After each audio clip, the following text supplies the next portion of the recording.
onto ISIS and think, what is going on? Who designed this and why is it so confusing and counterproductive? Well, if you think university sites are counterproductive, have you ever tried to make sense of recent educational reform?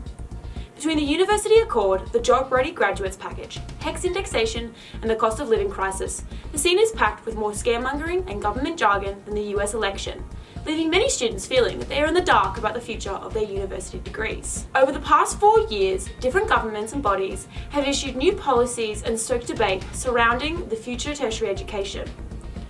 These policies often contradict each other and ultimately compete with students' wants and desires. In 2022, Labor Education Minister Jason Clare announced the University Accord, a $2.7 million investment designed to investigate how to make Australia's tertiary education system more accessible, reliable and effective. The Accord panel will issue its final report at the end of the year, which will contain recommendations for future higher education policy. The recently released interim report details possible reform, such as ensuring all First Nations Australians are eligible for a funded university place, and removing the controversial rule that failing students should become ineligible for HECS funding. And while this may be potentially groundbreaking, how many ANU students actually know what the Accords are? No, this is my first year. I'm not aware of what that is. Never heard of it. Kind of, but yeah. So what's your understanding? It's a package that's intended to decrease the costs of certain courses. Our Vice-Chancellor, Schmidt, has made a personal submission to the Accord process. We sat down with him to discuss this. Panel it's actually a pretty small panel, so the fact that there's 2 students on there, I think that's good. I listen to students. I know sometimes you don't think I do, but I really do listen. Look, I try to look at everything we do through the lens of a student. Not just a student now, what you get 5, 10, 20, 50, 70 years from now. I think it's okay, but if they were to come up with things that I don't think make sense for students, I'm sure you will express yourself, and if I agree with you, I will amplify your voice. The position of the National Union of Students, however, is that there is a significant distrust from students towards universities, and a real power imbalance exists between the two groups.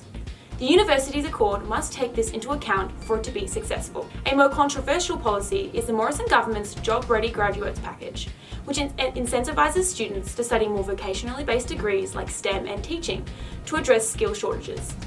This is primarily done through fee increases of arts and humanities courses. The price of an arts degree jumped from $20,000 to $43,000, whereas the price of a science degree was reduced from $19,000 to $16,500. We asked ANU students what they thought of this.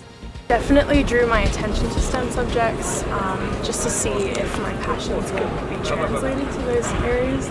But my natural skill set didn't fall in those areas, so ultimately I was still deterred from doing those things and still wanted to pursue the arts. But I personally don't think it's a very good idea. I understand why they did it, it's just basic supply and demand economics, but at the end of the day, you're not going to change my decision to stop studying an arts major because it's cheaper to do STEM when I have no passion for STEM. So I think it's a silly decision, really. I mean, I think the Job-Ready Graduates Package delivered a suite of reforms that were largely anti-student. So the Job-Ready Graduates Package introduced a limitation on the number of courses you could fail before you would lose your Commonwealth supported place and lose HECS eligibility. So now students failing more than 50% of their courses lose access to HECS, and that's huge for domestic students. I think we also saw that you had arts degrees increasing by $7,800 every single year, so you have ballooning in the amount of money that students studying humanities degrees are paying. So I think on the whole, the Job-Ready Graduates Package was intended to push students towards a certain set of industries that the government perceived as desirable, and push students away from a certain set of disciplines and study areas that the government perceived as undesirable. I don't think that's pro-student. I think that limits choice, and I think that limits the abilities of students to study things that they're interested in, and actually ultimately inhibits research in areas that the government's not fond of, which I think undermines the independence of our universities. So where do we go from here? It is estimated that by 2050, 55% of Australian jobs will require university degrees. So reform in this space is more important than ever. While confusing and consistently evolving, it is clear that change is on the horizon.